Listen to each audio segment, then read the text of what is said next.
सृजाम्यहम्।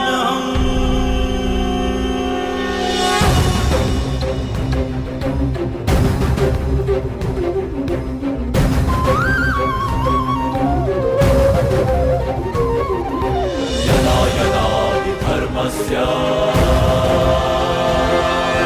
ग्लानिर्भवति भारत अभ्युत्थानमधर्मस्य तदात्मानं सृजाम्यहम्। कुछ प्रश्न ऐसे होते हैं मित्र, जिनके उत्तर सबके सामने नहीं दिए जाते, जो केवल आत्मा से आत्मा को मिलते हैं। अब समय थम गया है, पूछो क्या प्रश्न है तुम्हारे मन में?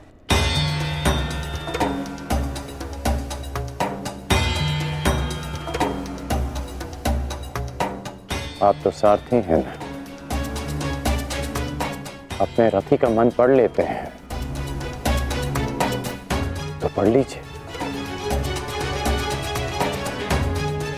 मैं पहले भी कह चुका हूं मित्र, मुझे तुम्हारे मुख से सुनना अच्छा लगता है।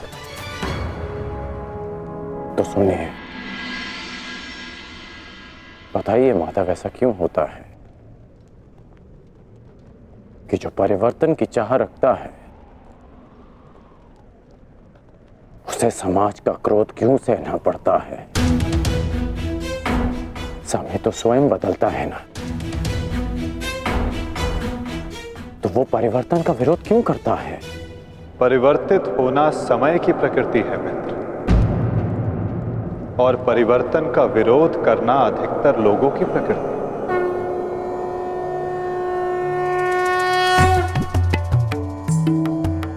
परिवर्तन के कारण मनुष्य को अस्थिर होना पड़ता है, और यही अस्थिरता मनुष्य को पीड़ा देती है मित्र। इसी कारण समाज परिवर्तन के विरुद्ध खड़ा होता है, परिवर्तन करने वालों को पीड़ा देता है, ताकि वो परिवर्तन के मार्ग से हट जाए।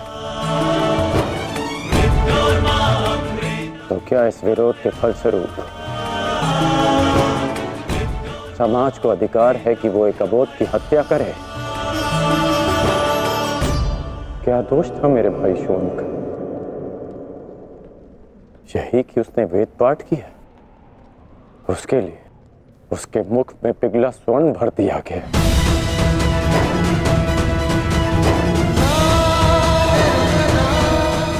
क्या कोई विद्या सीखना दोष है माधव? आप ही कहते हैं ना कि सबकी आत्मा एक है। यदि ऐसा है माधव, तो शरीर को जाति के बंधनों में क्यों बांधा जाता है? क्यों गुरु द्रोण ने मुझे जाति के नाम पर शिक्षा नहीं दी? मैं केवल और केवल राजकुमारों को ही शिक्षा देता हूँ। विश्व के इतने घातक अस्त्र होने के पश्चात भी रंगभूमि में क्यों मुझे प्रदर्शन करने से रोका गया? तुम्हें द्वंद्व की अनुमति कदापि नहीं मिल सकती। अर्जुन कुरुवंशी है, अर्जुन क्षत्रिय है, अर्जुन राजकुमार है, और तुम केवल एक सूत पुत्र हो। सूत पुत्र। क्यों हर बार मेरे कौशल को सूत पुत्र कहकर दबा दिया जाता है?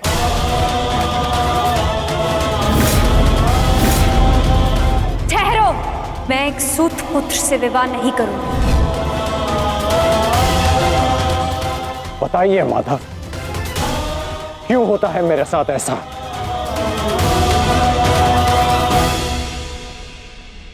चूंकि तुम विशेष थे कर्ण,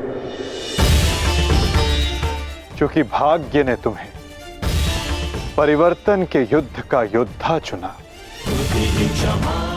और जो विशेष होते हैं उनकी परीक्षाएं भी विशेष होती हैं। जो अग्नि बुझाने का प्रयत्न करते हैं उनके हाथ भी जलते हैं मित्र। तपाया स्वर्ण को जाता है ताकि वो कुंदन बन सके, ना कि ताम्र या लौह को।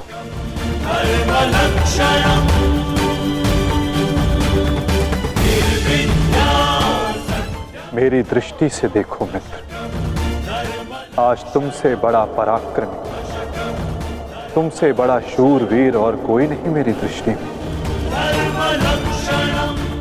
अर्जुन भी नहीं मित्र।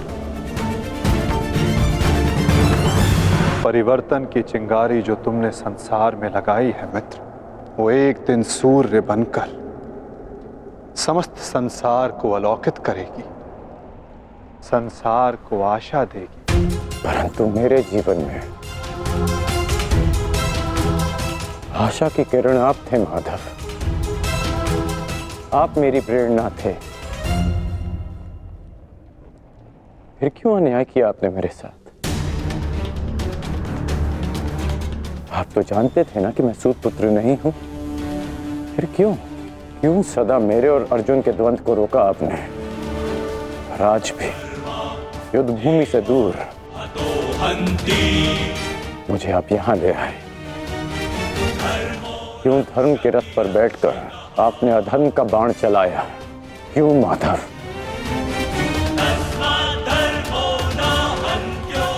यदि आपको मेरे प्राण चाहिए थे तो सीधे कह देते माधव। मैं प्रसन्नता से अपना शीश काटकर थाली में आपको भेंट कर देता।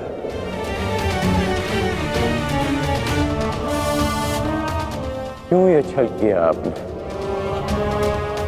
जब मैं रथ विहीन था तो क्यों मुझ पर प्रहार करवाया? क्या ये धर्म स्थापना है? क्या ये आपके अवतार का उद्देश्य है? बोलिए माधव।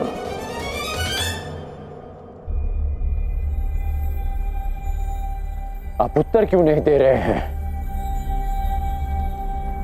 अर्जुन से पूर्व मैं आपका रथी था। आप मेरे सारथी थे। और आप ही कहते हैं ना कि सारथी रथी का मन पढ़ लेता है। तो आज क्या हुआ? आपको मेरे प्रश्न पता है, फिर उसके उत्तर क्यों नहीं दे रहे हैं आप? बोलिए।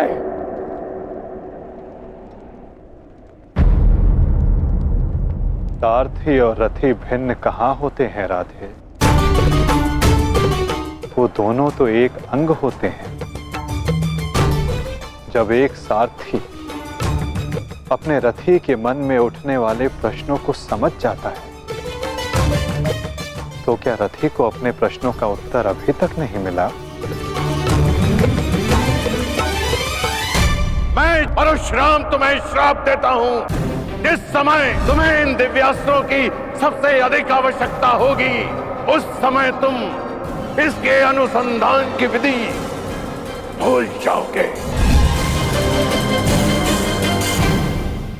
ब्रह्मास्त्र का आवाहन भूलने पर भी तुम्हें भान नहीं हुआ मित्र कि ये सब क्या है और क्यों हुआ?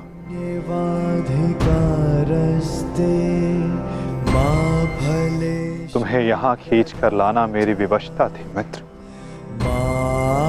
कर्म फल है दुर्भुः, ताकि परिवर्तन के इस शरीर पर श्रापों और पापों का बोझ उतारा जा सके। कर्मण्येवाधिकारस्ते मा फलेषु कदाचन। तुम्हारे रथ का चक्का पहली बार नहीं फंसा है कर्ण। स्मरण है पहली बार तुम्हारे रथ का चक्का कहाँ फंसा था?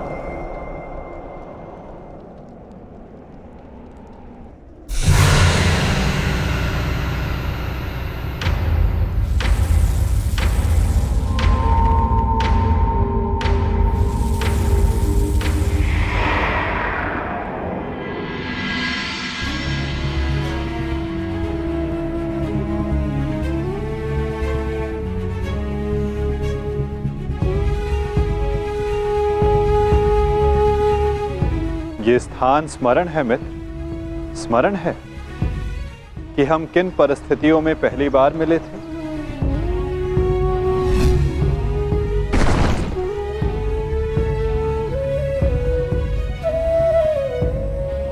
वर्तमान के कर्म भविष्य में फलदायी होते हैं अंगराज। कोई ऐसा कार्य मत करना कि भविष्य पीड़ादायी हो। कर्म मनुष्य के मार्ग चुनने से निश्चित होता है अंगराज। प्रश्न ये करना चाहिए कि मार्ग कौन सा चुना जाए, क्योंकि लक्ष्य उत्तम होने पर भी यदि मार्ग अनुचित हो तो लक्ष्य प्राप्ति असंभव है।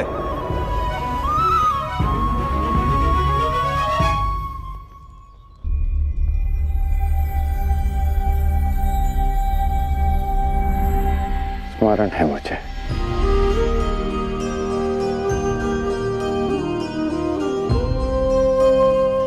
मैं प्रारब्ध बदलना चाहता था मित्र, किंतु दुर्भाग्य समय प्रबल है। तुम्हारे वचनों के कारण, श्रापों के कारण और पापों के कारण इस वर्तमान स्थिति में आना ही पड़ा कर्ण। वचन और श्राप, इन दोनों का बोझ मैं समझता हूं, परंतु पाप, मैंने कौन सा पाप किया माधव? परिवर्तन की चाह रखना, क्या ये पाप है? अपने गुरु के विश्राम को भंग ना करना, क्या ये पाप है? अपने मित्र की सहायता करना, जिसने सदैव मुझे सहारा दिया, क्या ये पाप है?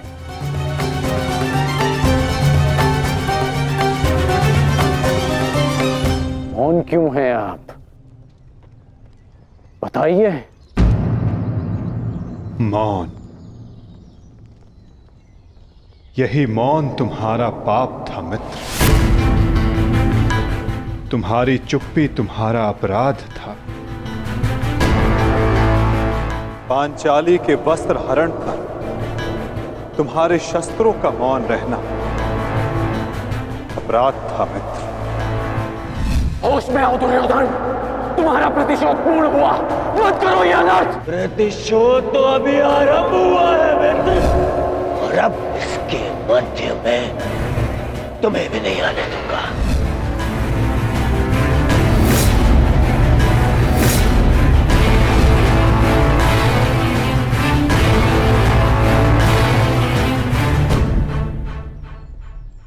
मनुष्यों से भूल होती है, स्वाभाविक है। पांडवों से भी हुई, किंतु वो मौन नहीं रहे। पांडुपुत्र भीम, यह प्रतिज्ञा लेता हूं, पर यही जंगल तोड़कर तुम्हारा प्राण ले लूंगा दुर्योधन। आज्ञा दीजिए भ्राताश्री, हम इनका सर्वनाश कर देंगे।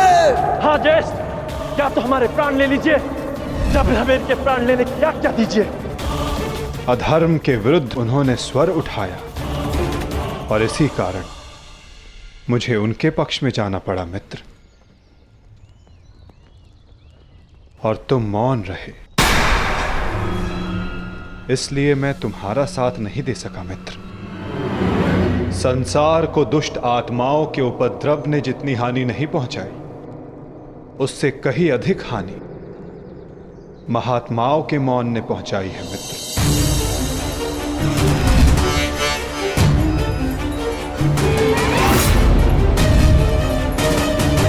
अभिमन्यु के वध पर तुम्हारा मौन पाप था मित्र।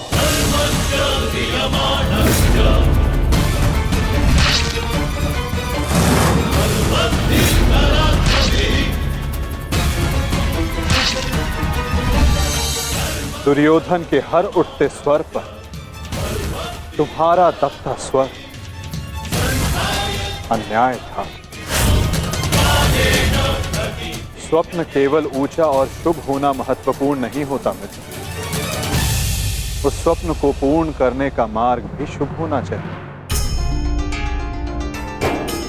परिवर्तन की चाह में तुम अधर्म का हाथ थाम बैठे मित्र, ये तुम्हारा अपराध था। अपनी प्रतिज्ञा पूर्ण करने के लिए तुम दुर्योधन को मित्रता का वचन दे बैठे मित्र, ये तुम्हारा अपराध था। अमृत पाने की यात्रा तुमने विषधर के कंधों पर बैठकर की मित्र, ये तुम्हारा अपराध था।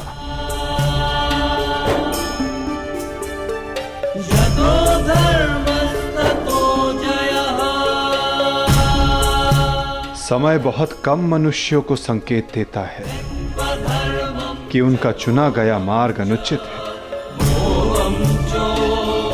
मैंने भी तुम्हें कई बार संकेत देने का प्रयास किया मित्र। अवसर तुम्हें मिला था मित्र, कई बार मिला था, किंतु अपने वचन के कारण तुम सत्य के मार्ग पर ना आ सके मित्र। ये तुम्हारा अपराध था। अवश्य तुम थाली में सजाकर मुझे अपना सर दे देते, किंतु उनसे उन पापों का, उन श्रापों का भार कम नहीं होता मित्र, जिनको तुमने अपने कंधों पर लादा हुआ है। हम सब अपने चयनों का उत्पाद होते हैं मित्र। हमारे चयन ही हमारा प्रारब्ध निश्चित करते हैं, और आज इस पल का निश्चय तुम्हारे चयन ने किया है।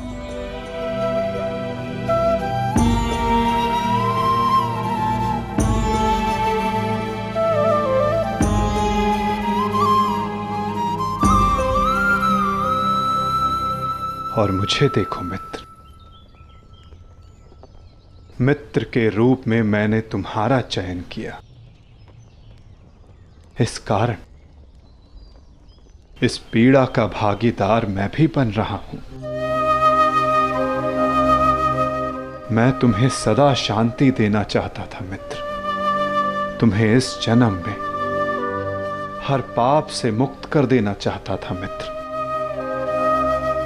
इसलिए मैं तुम्हें यहां खींच कर लाया।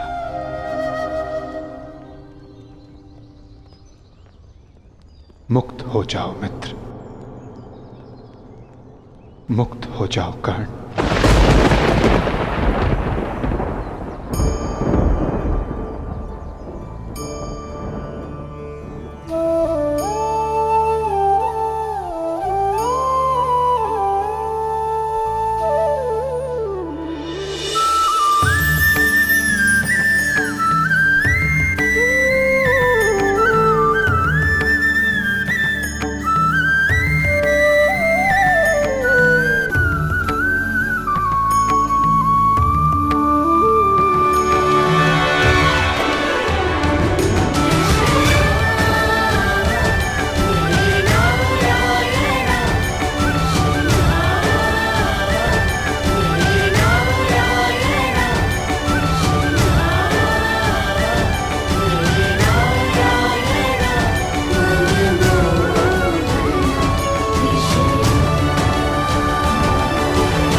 आपने उचित कहा है कि हम सब अपने चयन का उत्पाद हैं।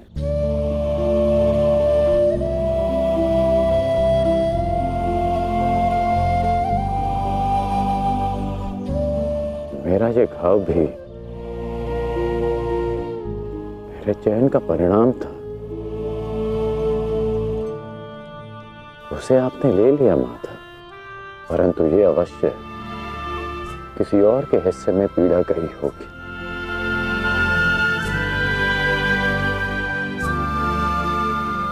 ये पीड़ा किसके हिस्से में गई होगी माता? उसे, जो नहीं चाहता कि किसी और को पीड़ा सहनी पड़े। पीड़ा को टाला नहीं जा सकता मित्र, किंतु बांटा अवश्य जा सकता है। एक मित्र ही मित्र की पीड़ा बांटता है।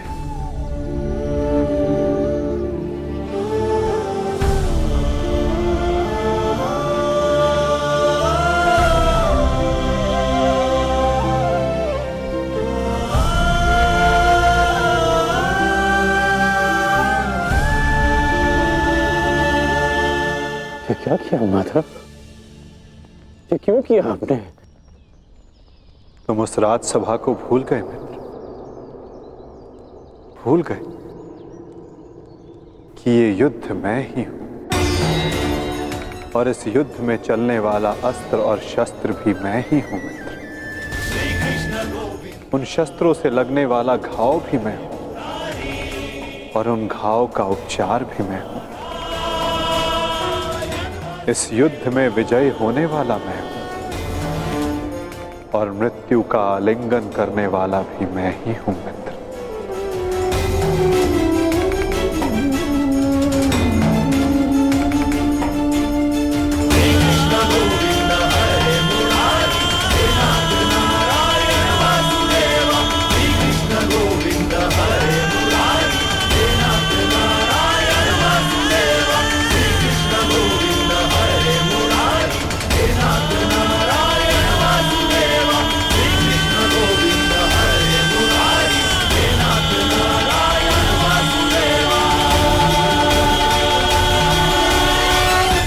हम दोनों मित्र हैं।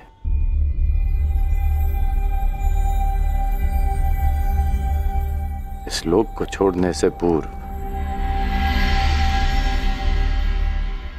मैं अपनी पीड़ा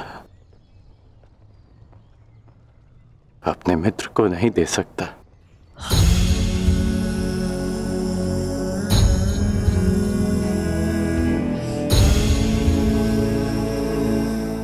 माधव, मेरे जीवन रथ को अंतिम लक्ष्य पर ले चलिए, ले चलिए माता। मैं प्रसन्न हुआ मित्र। एक समय था कि मैंने तुम्हें अपना रथी चुना था और मैं सदा चाहता था कि तुम मुझे अपना सारथी चुनो। अंतिम क्षणों में ही सही, किंतु आज तुमने मुझे अपना सारथी चुना मित्र। आओ मित्र, तुम्हें तुम्हारे लक्ष्य पर ले चलता हूं। सूर्यास्त होने से पूर्व तुम्हें वहां पहुंचना है और विश्राम करना है मित्र।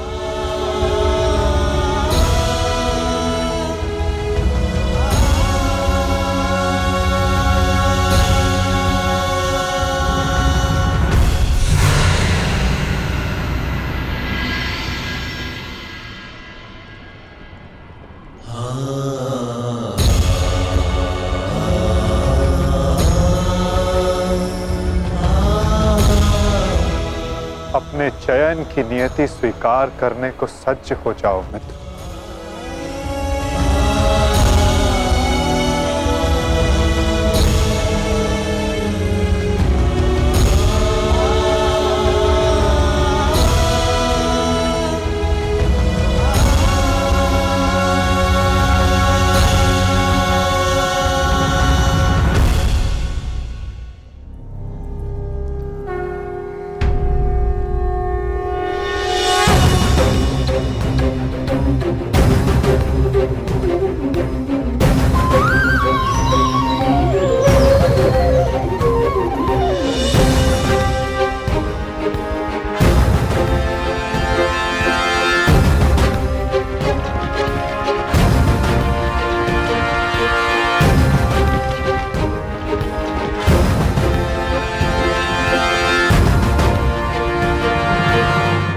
मुक्त करो अंगराज को पार्थ। अंजलि का अस्त्र का प्रयोग करो।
प्राण संधान करो पार्थ।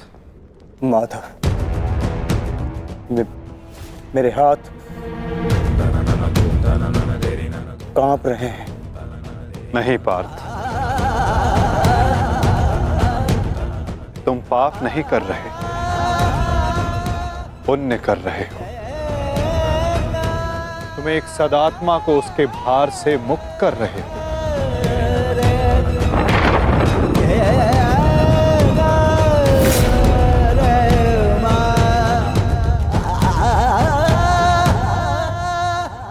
हे मृत्यु, तैयार यदि तू आने को, प्रसन्न मुखा। द्वार खुला है, तेरा स्वागत प्रसन्न मुखा।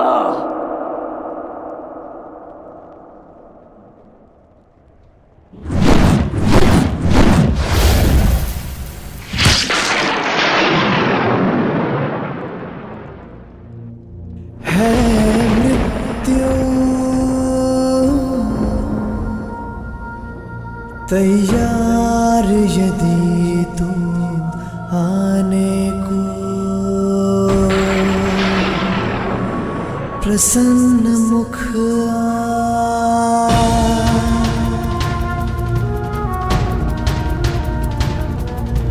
द्वार खुला है, तेरा स्वागत वीर खड़ा द्वारे अभयागत। द्वार खुला है, तेरा स्वागत वीर खड़ा द्वारे अभयागत।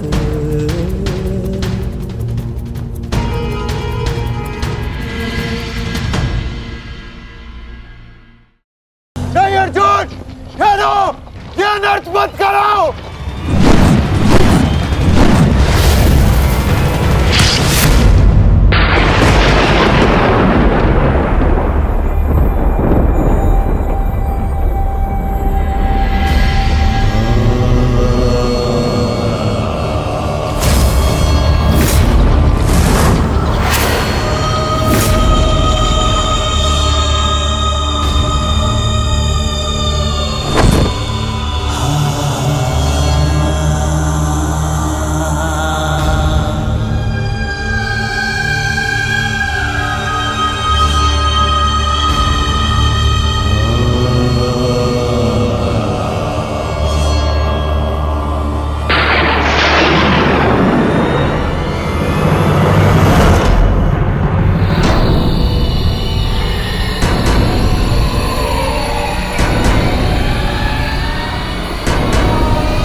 हमारे देश से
ये क्या अनर्थ कर दिया तुमने अर्जुन?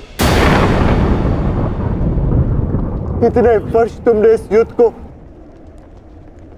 रोक कर रखा, क्या कुछ और क्षण नहीं रोक सकते थे?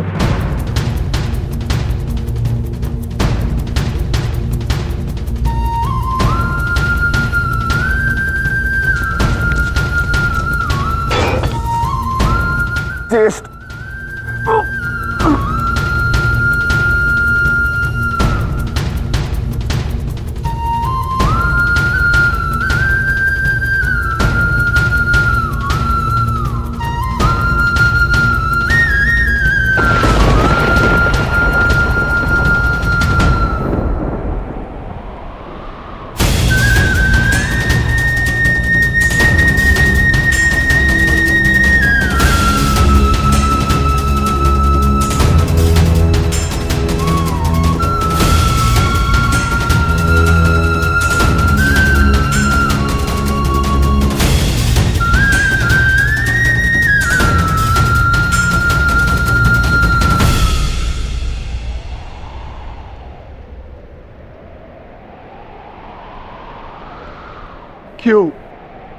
क्यों किया आपने ऐसा?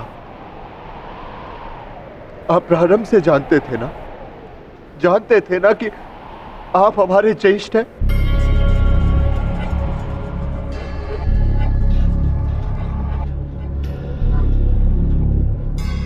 इसीलिए कभी मुझे, कभी भीम को, कभी नकुल सहदेव और कभी अभिमन्यु को आप जीवित छोड़ते रहे।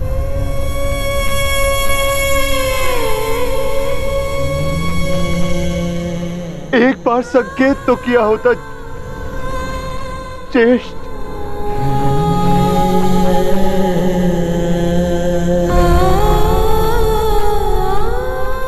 क्यों ज्येष्ठ, क्यों नहीं रुका आपने? उस हर पल मुझे, जब मैंने आपके जन्म पर प्रश्न किए, क्यों नहीं आपने अपने बाणों से मेरा मुंह सील दिया? क्यों ज्येष्ठ?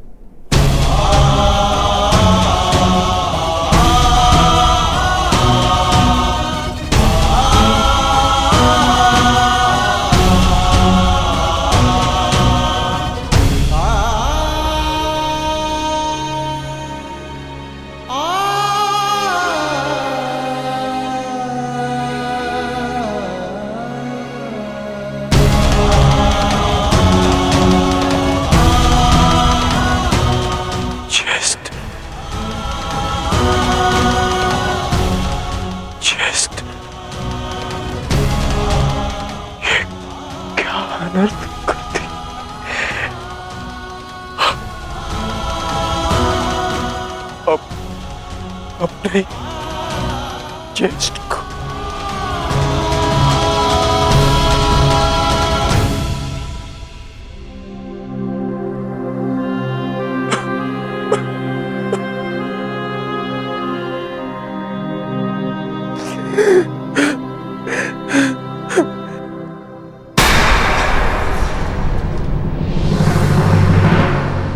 माधव को निहत्था है।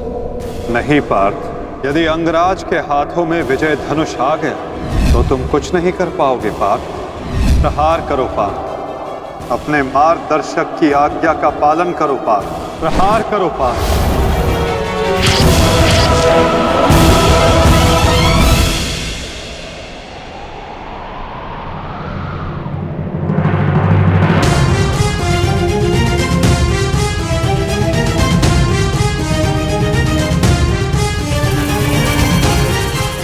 मुक्त करो अंगराज को पार्थ। अंजलि का अस्त्र का प्रयोग करो। माधव, मेरे हाथ कांप रहे हैं। नहीं पार्थ, तुम पाप नहीं कर रहे, पुण्य कर रहे हो। तुम एक सदात्मा को उसके भार से मुक्त कर रहे हो।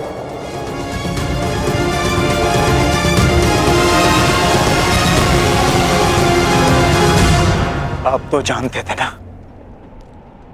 कदाचित सबसे पहले ये सत्य आप जानते थे।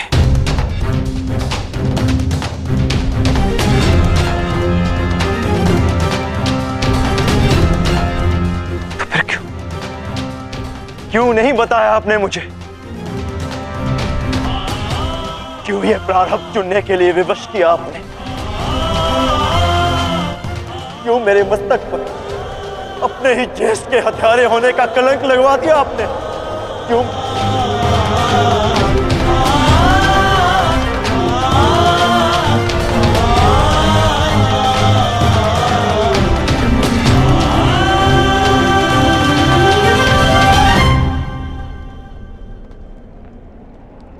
मनुष्य को प्रारब्ध देने वाला मैं कौन होता हूं पार्थ? मनुष्य को प्रारब्ध उसके चयन, उसके कर्म देते हैं पार्थ।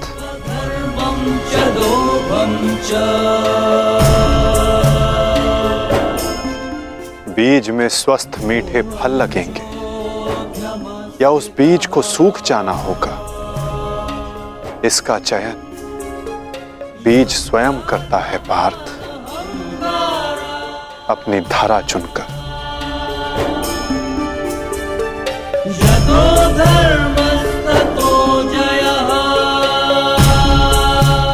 तुमने धर्म का साथ देना चुना पार्थ, और कर्ण ने अधर्म का साथ देना।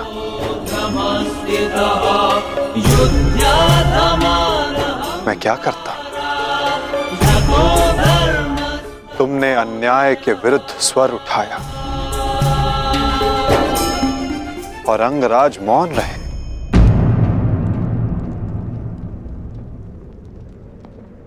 मैं क्या करता पार्थ?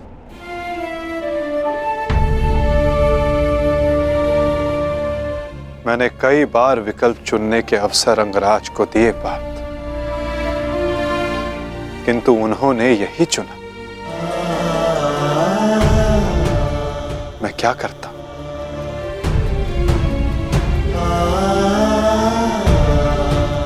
मैंने तुम्हें पहले कहा था ना पार्थ कि इस महायुद्ध में अब भी बहुत आहुतियां डलनी शेष है।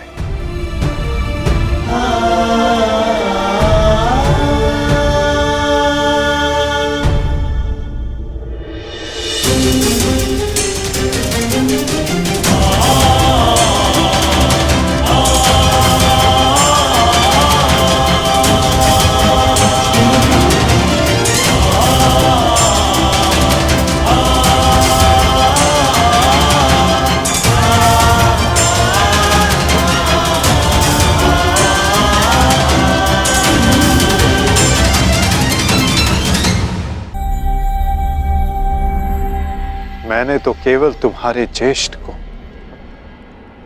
उनकी पीड़ा, उनके भार से मुक्त किया है पार्थ।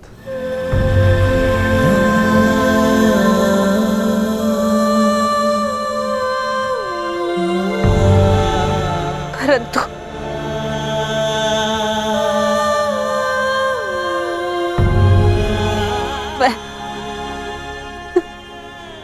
पुत्र हत्या के बोझ से कभी मुक्त नहीं हो पाऊंगी।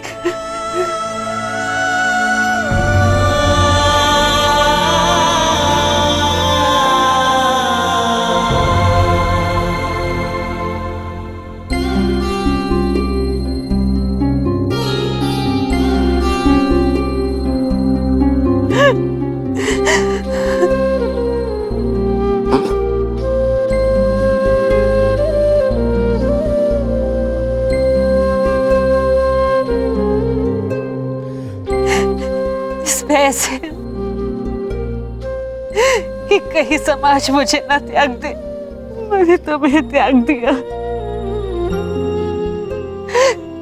कि समाज कभी एक कुंवारी कन्या को स्वीकार नहीं करेगा। एक माता ने अपने अंश को त्याग दिया और ये बोझ एक कांटा बनकर मेरे हृदय में चुभता रहा। और आज देखो, जब ये कांटा निकला, कैसे रक्त बह रहा है मेरा।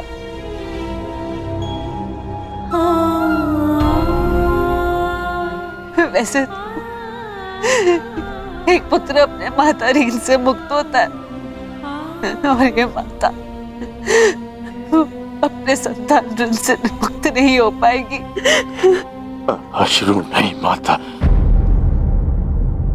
अश्रु नहीं। मैं आपकी पीड़ा समझ सकता हूँ।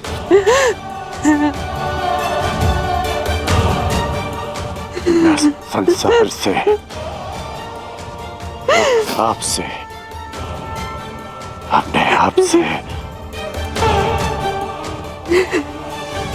बहुत क्रोधित था, परंतु अब नहीं।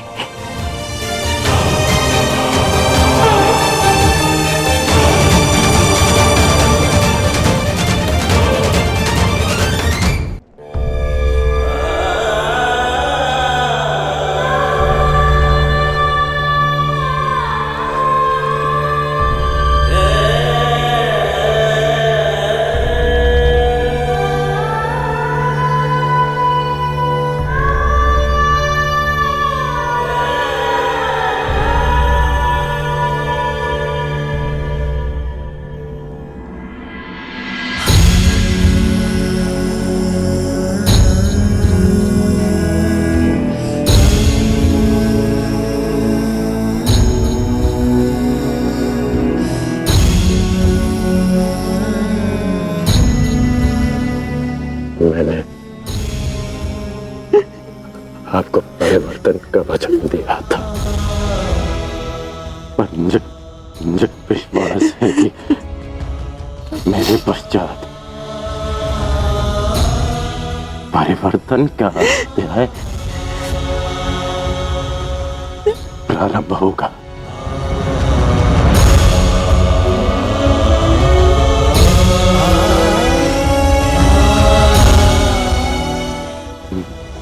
मैं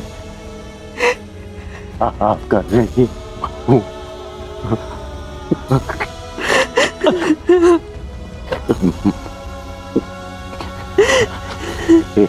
संतान 100 जन्म लेकर भी अपनी माता का ऋण नहीं चुका सकती। मुझे गर्व है कि मैं इस संसार में राधा कर्ण के नाम से जाना चाहता हूँ।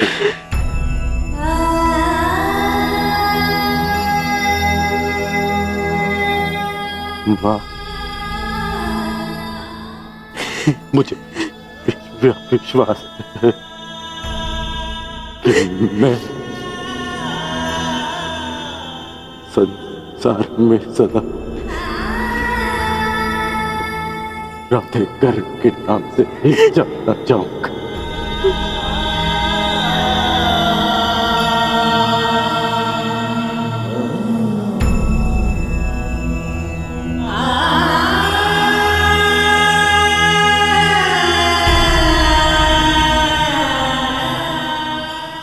प्रसाद,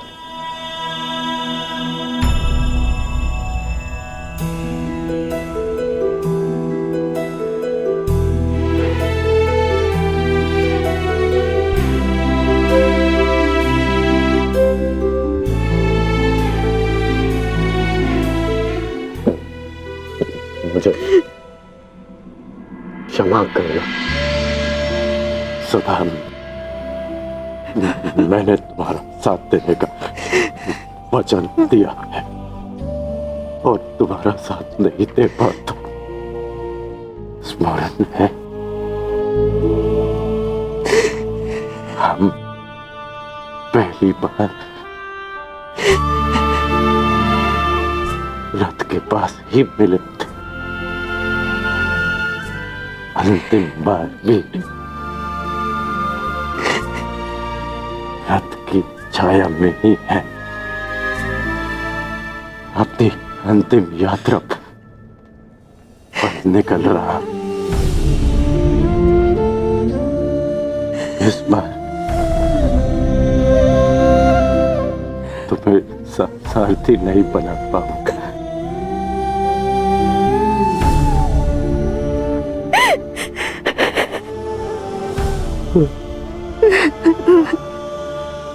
मुझे रोते हुए मत करना। नहीं रोएगी वृषाली, और तुम्हारे सारथी के रूप में सदा तुम्हारे साथ रहेगी। तुम एक शरीर नहीं हो कर्ण, एक सोच हो, और एक सोच कभी नहीं मरती।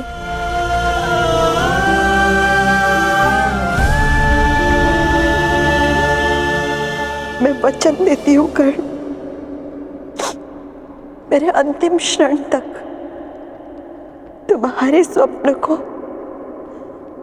अपने आंखों में जीवित रखेगी ये वृषाली।